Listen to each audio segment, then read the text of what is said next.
Yo, what is up, everybody? Hope you guys are doing well and hope you guys are having a good time out there. Good to see everybody in the chat and here prepped up and yeah, doing well, doing well. So what's up, everybody there? What's up, the crew on Locals? Drop that link on Locals just now and should get this out on Twitter. So yeah, good to see everybody here in the house. This is going to be a little bit different today because I'm going to really focus on doing world news instead of US news. People ask for it. They're like, hey, let's do a dedicated world news stream. I am going to keep this one a little bit shorter because I have some other invites I have to get to today. But if you guys like it, we can make it a regular occurring segment. So I give you a peek on what's going on outside the United States. And maybe even outside of the legal field. One thing I do want to give an update on right away is the Abby Choi case. And that one's still going on. That's the case in Hong Kong where they found Miss Abby Choi. And actually, I need to pull up a picture of her. But they found Miss Choi kind of getting ready to be served in hot pot. Let's just put it that way. So they found this young lady here, Abby Choi. I'll pull her up on the screen right now. Found her all in pieces. And they've now arrested, I believe, 7 people in connection with her murder. So I'm going to be staying on top of that one. That's over in Hong Kong. And that's going to be a big case down there, especially when you get to the details of like how they plan this out. And what exactly were they planning to do with these body parts that were everywhere? Because they weren't exactly hiding them. And some of them were in a pot. So were they planning to eat them? Yeah. I'm gonna be following up on this, but we'll get more as the people start talking. You know, when people are arrested, they eventually start talking. So I'll be getting on that one soon. But that being said, there's news outside the US. I doubt it. Yeah, it's weird, right? It's weird. Well, the funny thing is when we talk about the news today, even though this is outside of the US news, all of this, like every single bit of this can be related back. And we'll just start with the first topic I want to talk about today, which is Taiwan. Taiwan. So obviously we have Kevin McCarthy. We got the good old House Speaker after he finally gets his position, doing what's super important, i.e. the same thing as Nancy Pelosi, going over there and doing absolutely nothing. And guys, no Rumble today. I will get Rumble up in the future. Actually, I'm going to probably do more Rumble exclusives. I had meetings with Locals yesterday, and they told me how to embed stream directly to Locals from Rumble. So do expect that a little bit more, which is great functionality that those guys are improving. So not today. But you guys can join on Locals, and that's going right now. I think we've got, let's see who's here. Got a lot of folks over there in the chat. Good to see the beams are already flowing. So listen, I want to talk about this real quick because I think that, look, Biden and the Democrats and McConnell, McCarthy, and kind of the Republican establishment, they're not different. They're really not. And I think people need to realize this and see this and really focus on this, not just in terms of the policies they end up passing, what they ultimately end up agreeing on, but the issues they end up focusing on. And look, yes, if you want to talk about geopolitics, yes, Taiwan is an issue for us in terms of our dependency on Taiwan. But the question is, how do we get in this position? How do we allow this to happen? Right? It's not like we couldn't develop any of that infrastructure in the United States. We've allowed that to happen over the years, and we've allowed us to become reliant upon them. Therefore, that's a longer term, longer scale issue. But these guys showing up, whether McCarthy shows up to Taiwan, and we can take all sorts of different foreign policy angles on Taiwan. In fact, I probably should invite the guys from Future Conflict over to have a discussion about that one, just specifically, just sticking on Taiwan. But regardless of whether you feel like we should give, regardless of whether you feel like the People's Republic of China should be called West Taiwan, or whether you feel like we should be giving them nukes, or we should be totally not involved in it and we should totally withdraw from it. Whatever your feelings are on Taiwan, whatever, Pelosi and McCarthy and all these people come over and do, it's really just limp dick, same shit that really doesn't do much, except for perhaps maybe piss off Xi, but I'm not even sure it does that anymore. I'm not even really sure he cares, because once again, in reality, what does this do? Okay, he's showing support by showing up and then leaving. Okay, unless he's leaving a thermonuclear weapon behind in a briefcase, then I don't see what the really point is there. So yeah, that's my take on the Taiwan. But yes, you didn't miss anything, Brett. I think I got that one earlier. But yeah, good to see all the people in the chat. Okay, could Guam be in danger? That's a very good question. I think Guam is always a risk. Obviously, look, if there was a shooting match between North Korea or China and the United States, obviously Guam is a target, right? So are all U.S. military bases in the Pacific, abroad, whether they're the ones here in Korea, over in Japan, Diego Garcia, that's probably there. But yeah, I mean, obviously those are targets. I mean, just like we would have targets on the other side of the board. Haven't been to Guam. I do need to get to Guam in the future to check that out. So that's on my list. A lot of people here in Korea vacation to Guam because it's relatively close, and you can get a lot of that American stuff a lot closer than flying all the way to LA or San Francisco, and with a lot less homeless people, with a precipitous less amount of homeless people. All right, so let's flip over to the Ukraines. So I want to talk about this for a second because, and yeah, this is RT, but this is very interesting because both sides, what I want to bring up is, and I want to do this in a very even-keeled way about Ukraine. At this point in the war, you hear kind of ridiculous Iraqi-style declarations from both sides, whether it's Ukraine and the NATO allies and these simps in Congress, or whether it's from Russia and the Russia-aligned folks, or people who think Russia is going to absolutely dominate the world. So you hear on the Russian side, they'll say, oh, NATO and Ukraine, they're running out of ammunition. They got no ammo. They're running around with no guns, no bullets in their guns. Sorry, they'll have guns, but no bullets. And then you hear the same thing on the flip side that, hey, Russia, their equipment, they're running out of equipment. They're bringing tanks out of museums. They got nothing to throw out. They just got men and bodies, and that's all they've got. And it feels to me like both narratives, there's got to be some truth, at least a partial truth to some of that, right?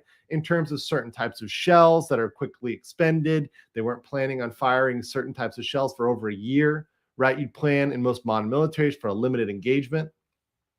And, there is a high level of corruption both in, Ukraine and Russia in terms of the military. The whole Lord of War thing, that was a factual thing. But now when we look at I think what's more important is when we look at the connections, right? Particularly between the EU and Ukraine, whether it's just supplying them ammo or tanks or support, you can see that, look, the EU is in this one way or another. Regardless of whether or not they have boots on the ground, the EU is now invested in this.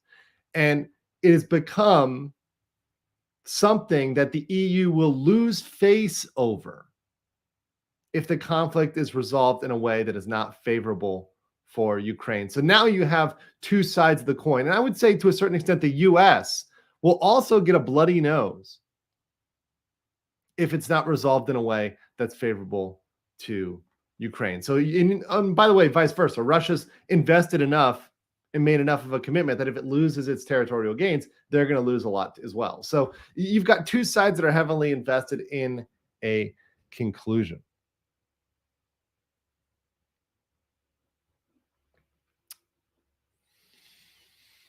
Let's see. Yeah, and I agree with this, by the way. Anything ballistic sized nuclear material is impossible to hide and you can't ship it. That's very, very, very true. So there's no sneaking stuff. Now, yes, there were tactical briefcase nukes back in the day. If you guys remember that, Back in the Russian days, the Russians actually legit developed briefcase nukes. But supposedly they found all of those. Although, if you went back in the records and asked some people involved, apparently some of those disappeared. So, yeah, those are probably still out there. Probably still out there. Lisa Ruiz, what's up? Good to see you in the chat. Britt says he is not Hunter. He does not just toss weapons away. So I doubt he left anything behind. Well, Hunter also leaves crack cocaine and Russian hookers behind. So, I mean, not too far off. Unsung Hero says sources in Congress are stating Guam might capsize. You got to be fucking kidding. Guam's not going to capsize. Who the fuck said that?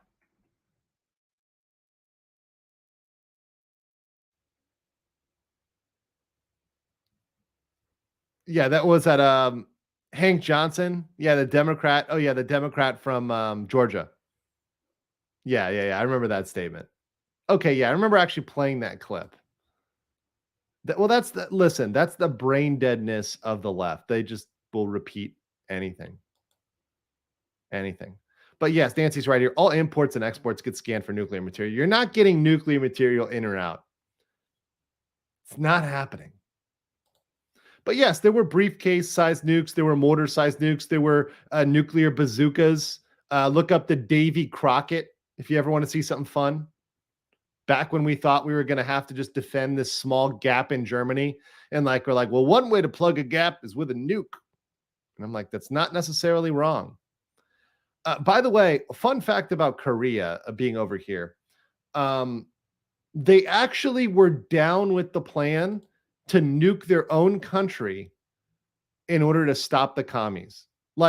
That's something that was an acceptable loss, at least to a certain percentage of the population. A strong percentage of the population was like, yeah, we should have gone with that MacArthur plan to nuke the border. Yeah, it would have made the country uninhabitable, but it was worth it. It was worth it to stop the commies. I'm like, that's pretty based. I thought you guys would be against that because it's your own country. They're like, no, we were all right with that. You guys should have gone with that. I'm like, wow, it's incredibly based of you. Let's see. There are 7 nations which don't actually have nukes, which do. Oh, let's go over that. Let's actually go over that.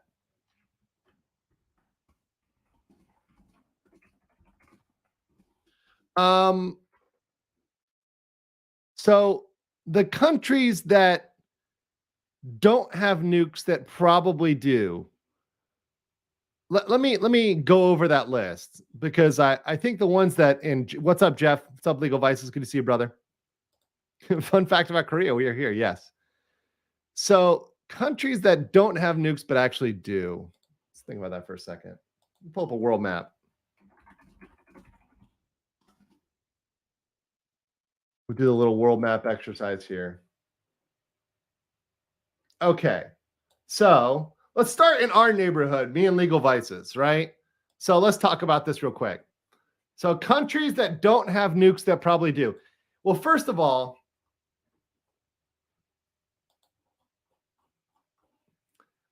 we've got the northern neighbors that definitely have them, right? But if the northern neighbor has them, I think the southern neighbor probably has a high likelihood. Now, look, they've got the U.S. has South Korea's back, but I'm just saying there's nuclear reactors and fissile material and a rocket program. So you've got all the ability to construct one. Japan over here.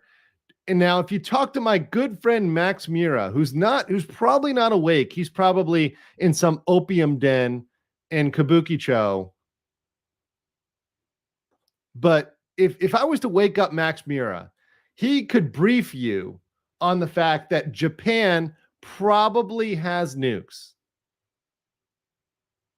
That Japan probably has nukes because they have this rocket program. They have a ton of nuclear reactors. There's been nuclear material that's disappeared. Oh, it's just gone, right? So, yeah, that's probably a thing. Taiwan, Taiwan would be on the fence, right? I'm not sure about Taiwan. Not positive about Taiwan. But if they snuck it in, I would say it would be a slick move.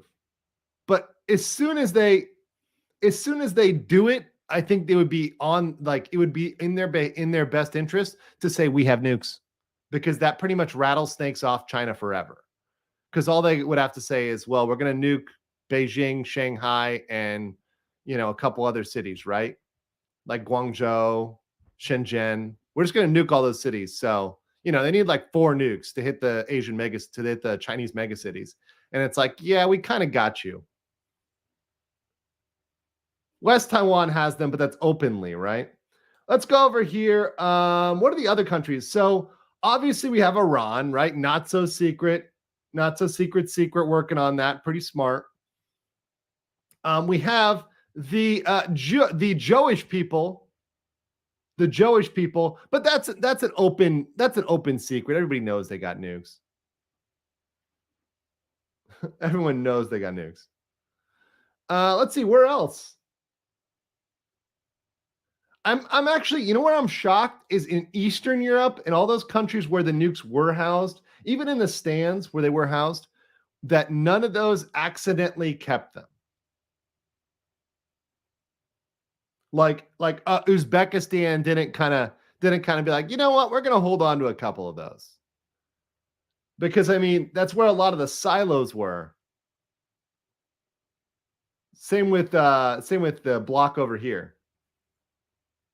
So I would be very surprised if there weren't any nukes over here. Yeah, Ukraine was stupid to give up all of them, but hey, it happens. You make mistakes. And was it all of them? Are you sure there wasn't enough incentive for one to fall off the back of the truck? Although I will say, honestly, the one thing I'm surprised about is, those like sort of Tom Clancy novel-esque end of the Cold War, Soviet nuke that was lost shows up. I'm surprised that hasn't happened, which would mean one of two things. Either really they got all of them, or B, whoever took that rogue nuke or those rogue nukes, whoever has those is very prudent and it's just like waiting for a moment, right? It's like we've got like a couple. We've got like 1 or 2. We bought them off the ex-Soviet Union. Maybe it's some countries that are in the Middle East. Maybe it's some countries like, Jordan or something like that, or Saudi Arabia. And they've got like a couple. And they're like, look, we're just going to sit on this and not talk about it. And we're not going to use it unless it's a, extreme emergency. Who knows? It's possible. The great nation of Kazakhstan. Yegzimish. Not that that's Polish. Brady says, to be fair to Hunter, who does not leave hookers and crack behind? I never travel with them. Only source them locally. That is smart. That is very smart. That is not legal advice. That's just practical common sense. Common sense advice. Oh, yeah, Egypt. Okay, so Egypt is definitely a possibility. I would believe that. I would definitely believe that.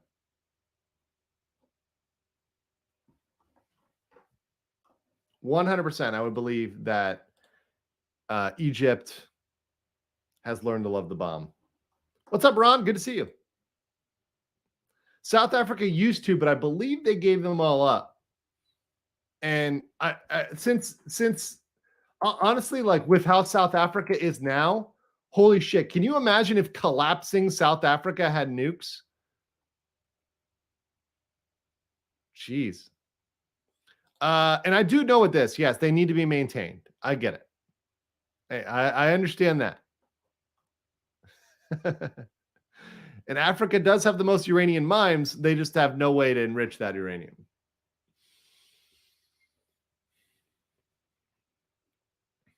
South Africa, aka Israel's nukes. Yeah, there you go.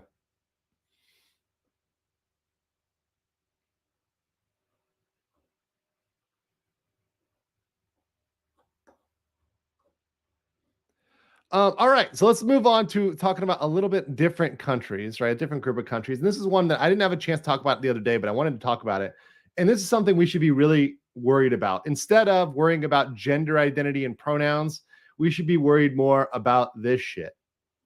And this shit is what, when I see this stuff as a person who's abroad, I'm like, oh, fuck. We're all worried about CBDCs in the United States, which are central bank digital currencies, aka crypto that's forced upon you by the federal government. BRICS, for those that don't know, is Brazil, Russia, India, China, and South Africa. So it's Brazil, Russia, India, China, South Africa. So together, these are massive economies, right? Some more developed, some developing, but massive economies. And they've said they are pushing forward with a common currency. That is something that is happening soon. They are also going to move out of the dollar as quickly as possible. So once again, when you see these countries starting to move away and separate,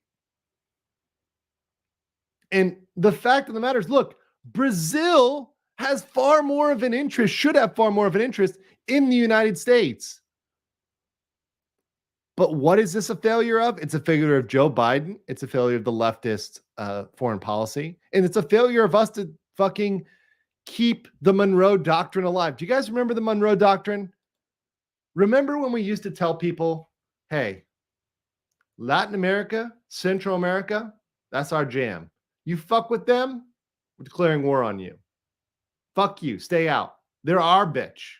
That was the Monroe. The Monroe Doctrine literally said every single country in Central America and Latin and South America, you are all America's bitch from a foreign policy standpoint. And if we just maintained one thing, if we just focus on making all of those countries actually fall into our sphere and actually integrate with us, I think we'd be in a great place. But we've done nothing close to that. In fact, for many of those countries, their top trade partner is now China, not the United States.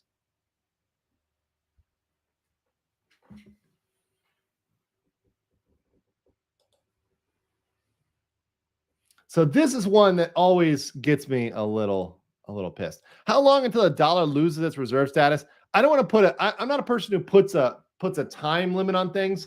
By the way, anybody who does that, people like Peter Zeihan, they're going to be wrong, because things don't happen like that. And if they could actually predict that, they would just go make money off of that. They just want to get the clout from making the prediction. And then they'll say, oh, no, it's wrong because this factor changed, which is, by the way, what he's done before when he's previously predicted for the last 10 years repeatedly that China will collapse within a year. And then it doesn't. And then he says, oh, well, they got saved because of XYZ. And I'm like, well, then that means your analysis blows because you failed to factor in XYZ. So, don't make a prediction. So it's better to say, look, it's going to happen. It's just a matter of when. It could be in 20 years, could be in 10 years, could be in 1 year, could be in 5. I don't know. Shit. People say my money's in 6 years, 2 weeks. Actually, I'll put up a poll. We'll see what you guys think. And, some of you guys are really smart and have sent me a lot of stuff, on economics, world economics. Shout out to, I think Brandon recommended The Great Rebalancing, which I just started a chapter of the other day. Oh, the polls are really not one to work today. Let's see if it doesn't like me to do it while I'm sharing. Let's do it this way. YouTube is really lagging.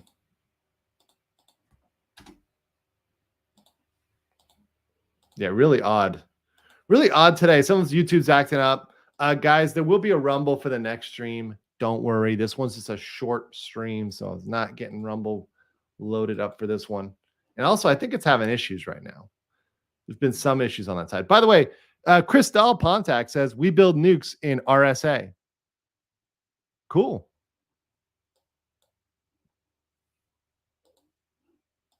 Okay, let's see. YouTube is acting weird. All these guys are acting weird today. Anyways, love the updates. Great show. Thank you, Lucy. And then we got that one. Yeah, StreamYard's fine, but YouTube sometimes just acts weird for no reason. Okay, all right. Well, whatever. Trump exploded Rumble yesterday. Did Trump do a live stream on Rumble? That would break it. That would break it.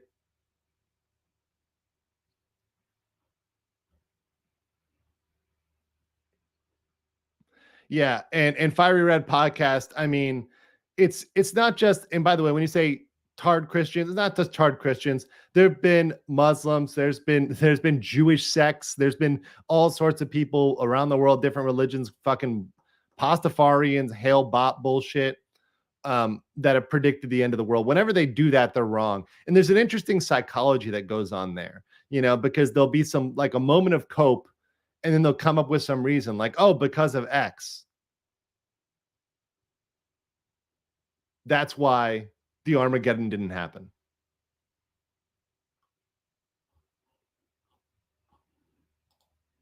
Conveniently.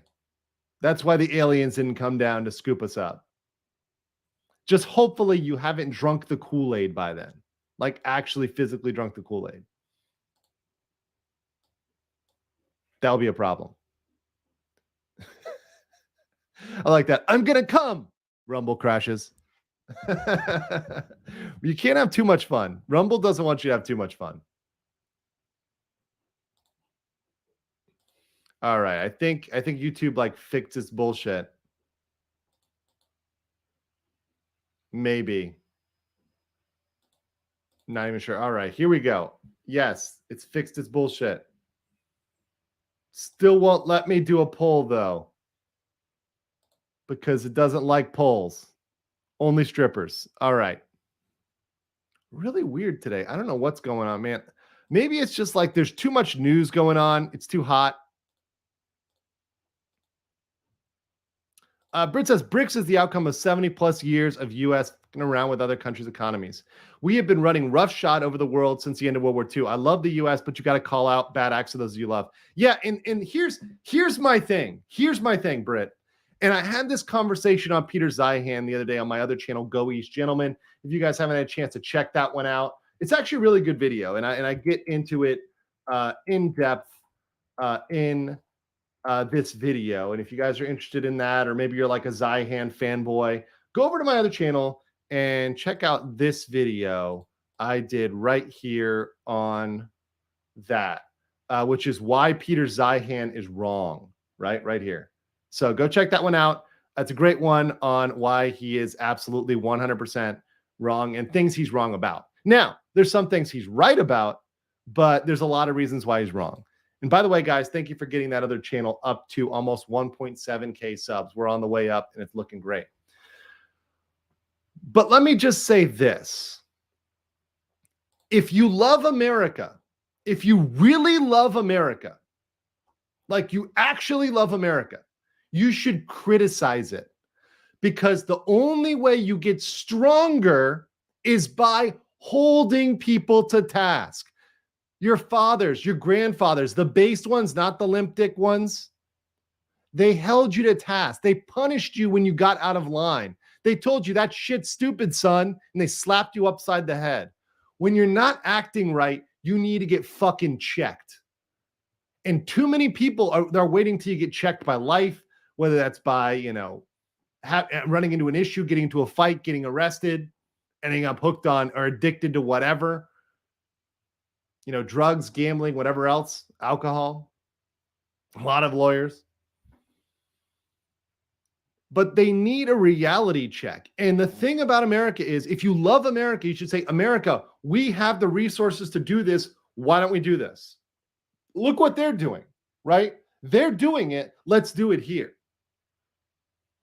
And if there's a reason why it's different and why they're doing it and we shouldn't do it, that's okay. But let's talk about that. And let's talk about how we can get better.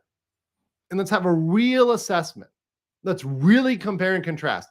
Why is it that when I have a cold, right? Let's say I have a cold. The other day I had a cold. I went to the doctor. It cost me, I'm not kidding, $5, right? Why is it that when I would go in America, my copay would be $75, or I'd go in without insurance, it'd be like $100 almost. And that was back like when I was in the US 3-4 years ago. I don't know what it is now. You guys tell me. So say, how do we fix this? How do we work to make this cheaper? I think that's very American. And I think wanting to say, hey, this is wrong, let's fix this, is in quintessentially American. What we did is we took the best shit from everywhere around the world and we said, we're America. We're going to make it better. We're going to make it work better. We're going to make the food tastier, right? We're going to make it more efficient. We did that forever. But what do we do now? Now we're the legacy and people are taking what we've done and making that better. We've lost that status, right? We were taking what Europe was doing and saying, okay, you crusty ass monarchs with your powdery ass wigs, probably got some lice in that shit. We're going to take what you're doing in Europe that doesn't really work and we're going to make it better. And we became the most powerful country in the world, greatest country in the world. Are we doing that anymore? No. You know, we're just sitting back on we the best, like we're DJ Khaled. It's not a thing. So absolutely agree with you there. A suggestion for another world news show: what people in other countries think of the social turmoil in the U.S. Yes, I'll do that one. That's actually a great one. That's actually a great one, and I'll do that. Hell, I could even do. I want to try to do interviews, but it takes a lot of time and it's kind of weird. And I don't have like the perfect setup for that, or like the cameraman. I got like the legal vices holding the camera and the boom mic.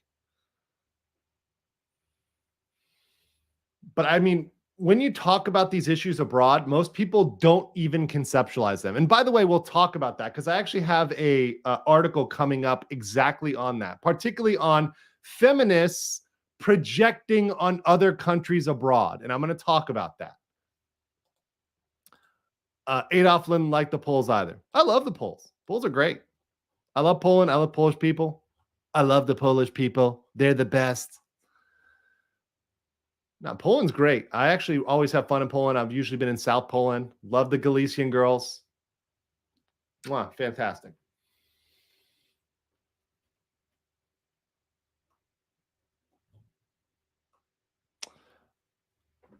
Probably lawyers have a hand in why healthcare is so expensive. You're not wrong. Furious Flyer sent a $1 tip saying, I remember the Y2K apocalypse. Oh, man, that was such bullshit.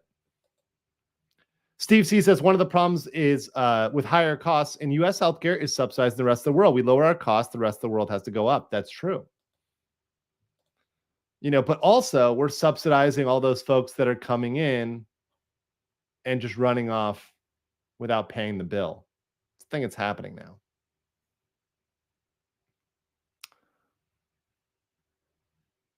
Galicia is like southern Poland. It used to be German speaking. So they have a little bit of an accent.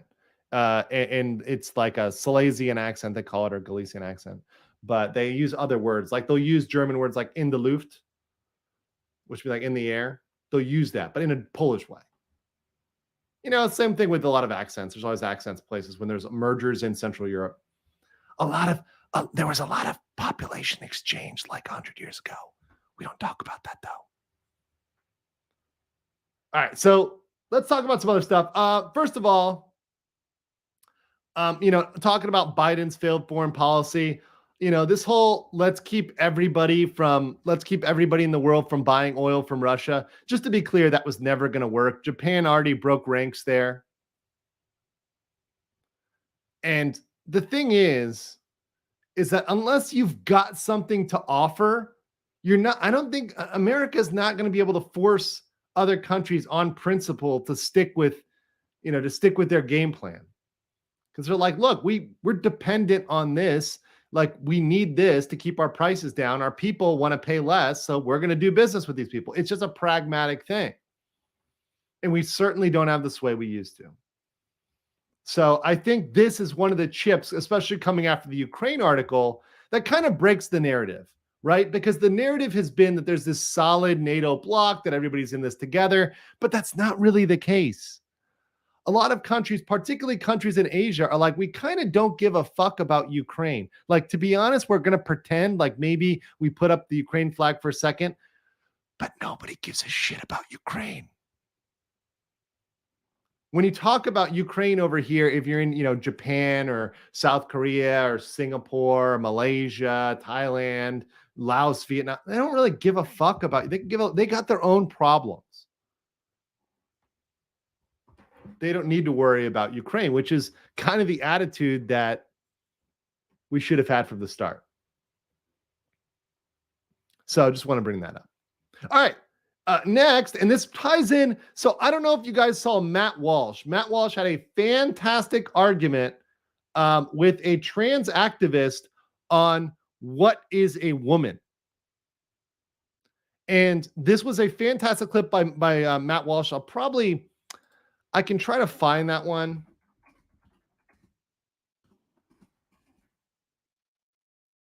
Let's see.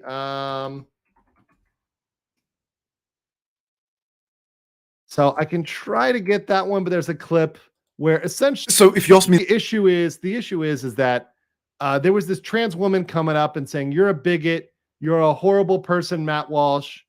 And by the way, I disagree with Matt Walsh on most things, and I do think he is in most cases way too traditionally conservative, right? But the one thing I can say, the issue I can say that he gets right is that they can't define woman. And that's kind of their Achilles heel. The Achilles heel is having them define what is a woman, what is female. They cannot do it. There's no definition there. It's like, okay, I want to become a woman. Well, what does woman mean? You're becoming something that you don't even know what that means. There's no definition to it. And it shuts them down right there. So New Zealand PM Chris Hipkins stumbles to define woman.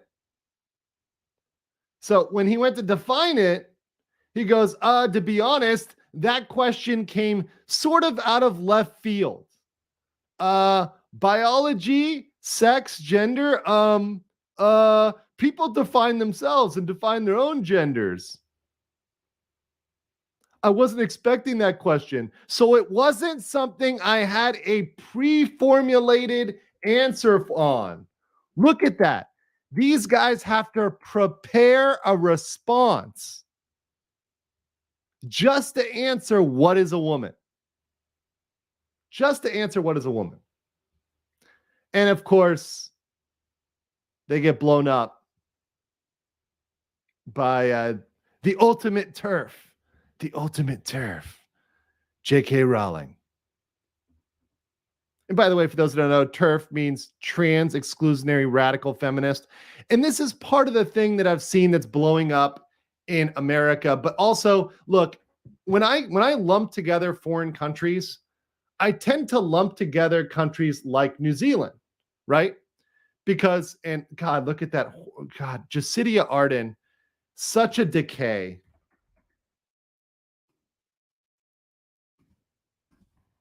Such a decay. Like that's if anything, that's what bad policies do to you.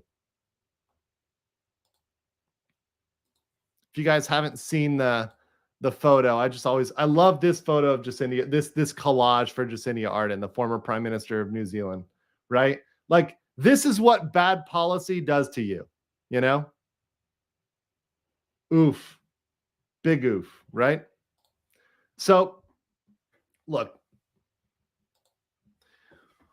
when I lump together countries, I tend to lump together what I call the Anglosphere, which is pretty much the Commonwealth countries, Canada, the United Kingdom, Scotland, Ireland, Australia, New Zealand, all the little territories out there. I lump you all together with the US because by and large, these issues are only affecting the Anglosphere.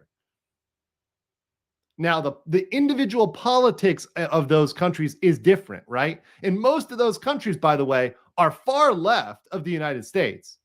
We look like we're Yahtzees compared to y'all. I would say it's a good way. But the point is that in terms of our perception and our gender issues, that's something I think is uniquely contained within the Anglosphere, US and Commonwealth countries. I really think that's something that is mainly contained in that. Western Europe has it as well, but Western Europe, I think, has it as a byproduct of being in the influence and sphere of the Anglosphere. So I think France and Germany have it by way of, frankly, the US, UK, and everyone else. What's everybody? I got one here. Thank you, Jesus Villa, for the $1.99 super sticker. Appreciate you, brother. Appreciate the support of the channel. Always helps. For the thumbs up super sticker. Appreciate you. I love people trying. By the way, I love how people, they can try to come up with a definition, like the penis havers and penis not havers. But at the end of the day, the question, which I think Matt Walsh used, which really just destroyed this woman, who was allegedly an ENT, and said, if a person called the hospital and said, I'm having, called the police, called the fire department, called EMTs, right, and said, hey, I'm having a miscarriage, and you show up and that person has a penis, do you perform that operation on them for a miscarriage? Of course you don't. Yeah, if you can't get preggers, you're a dude. Yeah, I think that's pretty straightforward. I mean, you can do chromosomal, but people argue with intersex there. And yeah, I'll just say the Southeast Asia thing, and I'm let me do this in a very clear way. They don't perceive, like specifically Thailand, the way the West perceives things is not how they perceive it. It's completely different. It's a completely different thing. It's kind of, and the thing is, it's not just Southeast Asia, but the whole world. What the movement in the radical, and by the way, it's a radical segment of the LGBTQA++ movement. This radical segment has taken selective bits and pieces of world culture. They've cherry picked. They take what works for them and they throw out everything else about that culture and religion. And they just say, oh, look, they mentioned separate genders here. Cherry pick. It's not the same thing. Outside of that culture, it doesn't exist. You have to put it in that culture, to plug it in that box. It doesn't work outside of that environment. The more relations to the US, the more it sleeps in. Yeah, I very much agree with that. And actually, I will say it oftentimes seems to be like the more exposure to Western media. And that's why I say things like Disney, they have an effect, right? So the more Disney is in that country, the more I can tell you they're infected by it. And this is why it all goes together. Hollywood, business, politics, this stuff all goes together. Oh, sorry, hold on. I was looking at that picture. Britt says for $2. Looking at that picture, I would say she went vegan. Oof. Yeah, never good. But Integrity Legal Thailand, what's up, Ben, says the Oriental mindset is very dental than the Occidental mindset. Yeah, and it's something that people don't understand till they get over here and they see it for themselves. They just don't understand that it's a different way of thinking and conceptualizing things. And the woke West is not thinking of it the same way at all. So anyways, that actually segues me perfectly to this article. And this is one I've seen in a lot of places. I've seen it in Korea. This is a movement. Obviously, I am in Korea, so I want to talk about this. But I've seen this in other countries as well. I've seen people argue this about Japan. I've seen people argue this even in Southeast Asia and Philippines, everywhere else. There's a group of American feminists, and you can always tell when you search these women, these writers, they're always American feminist writers, people writing on feminist topics. Always, always, always. What they do is they find the radical feminists in the country. And by the way, there are radical feminists in Korea, in Japan, in every country, there's going to be a radical feminist movement. And they speak to them and they try to make it sound like it's happening en masse. They try to make it sound like a lot of people are doing it. Why do they do that? Because psychologically, people, when you hear everybody is doing it, you want to go do it too. But the truth is, it's one lonely, sad, feminist with her cats and her rusty, crusty kimchi, because she ain't got nobody to share it with. Like it's the one person alone in the corner trying to say, this is a movement. It's not. They're just, like I said, leftover women, the ones passed behind. Ain't nobody checking for them. So when you see articles like this, like, oh my God, and people will message me, they'll be like, Andrew, are people not going on dates and having sex in Korea? I literally laugh. This is a big oof. A big oof. And now a lot of people confuse the kid problem, the birth rate problem, with sex and dates, but that's actually not true. That's probably for the furthest thing from the truth. People are fucking, let me tell you. Let me give you let me file my declaration here that people are going on dates and fucking. They're definitely having sex. Kids is a harder issue because of the cost of raising a child in the West and in developed countries. Korea is a developed country. Japan's a developed country. That's a separate issue. But they're definitely fucking. And if you guys want to find that out, come over and visit Seoul. We'll have a good time. We're doing a Tokyo meetup in October 2023. I'm getting the dates on that. That'll be found on my Go East Gentlemen website. And I definitely will announce that on Go East Gentlemen on my second channel. So check that out for that announcement. But they're definitely having sex. So don't let anybody tell you that they're not having sex.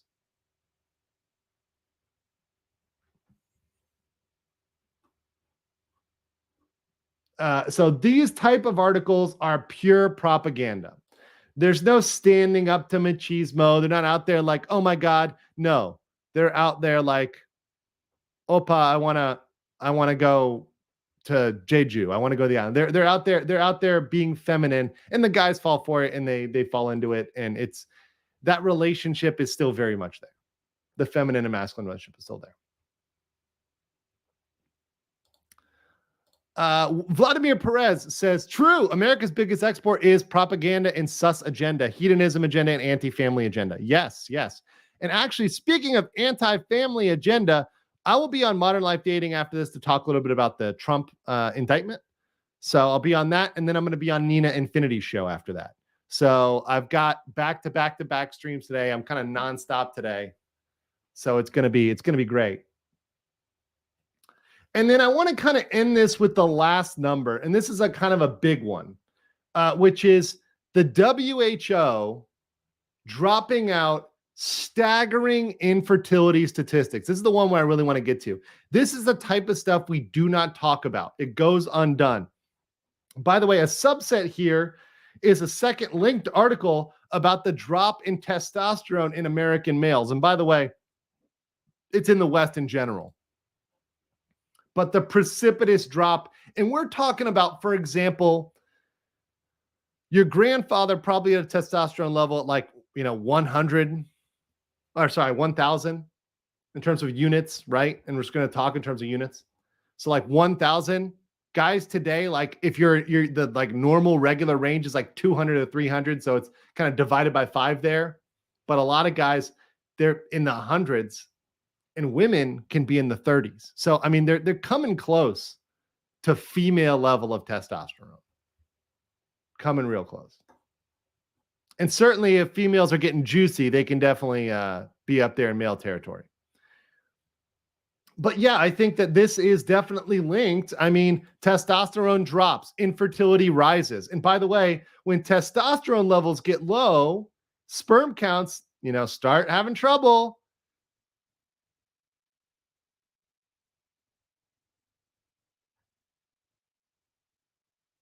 And there's been sperm count troubles across developed countries. So watch this as infertility rises. This is one of the things that's going together to destroy Western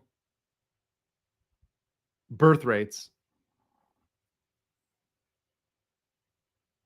And people got to watch. This is a real issue that they're burying. And this is a lot of the news, the global news, that they're just burying and burying and burying and burying. And that's why I want to bring it to you guys. So let's see. Is the poll finally working? No, it's not. It's still not working. What the fuck is going on with YouTube now?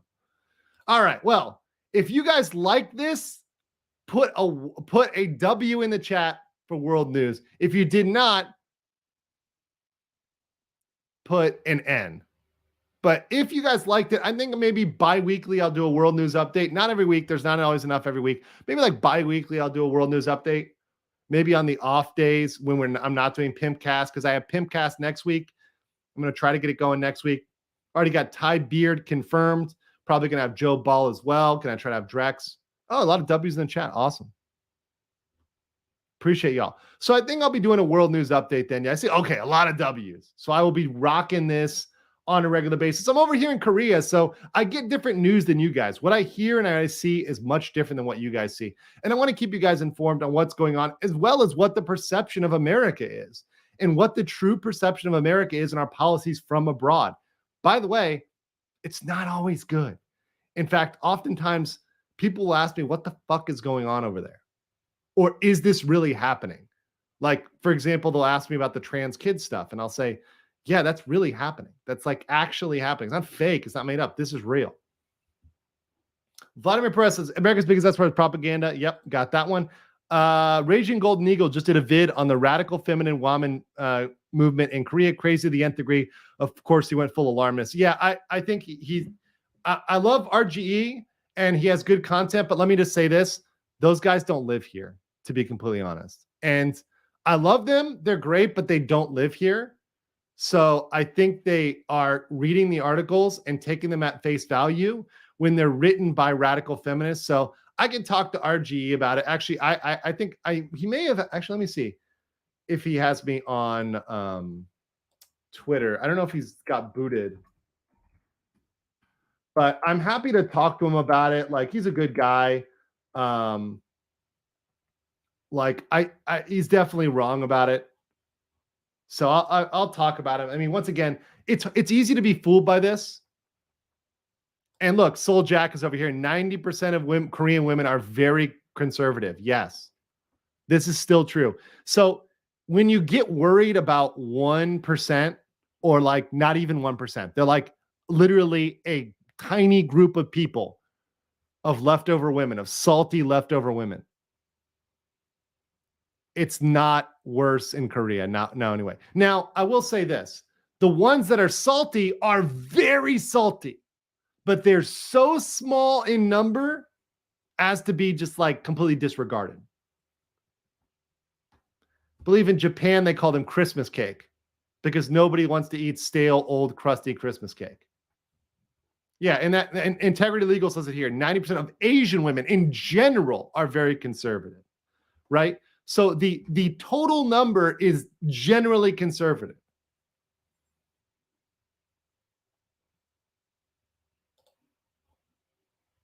Yeah. Let's see here. Ice Cold says, if Lizzo is smashing, best believe these Korean ladies are. Oh yeah. And they're looking good. They definitely can get it. They definitely can get it. What about the 8 goddesses scandal? Well, that's, you know what?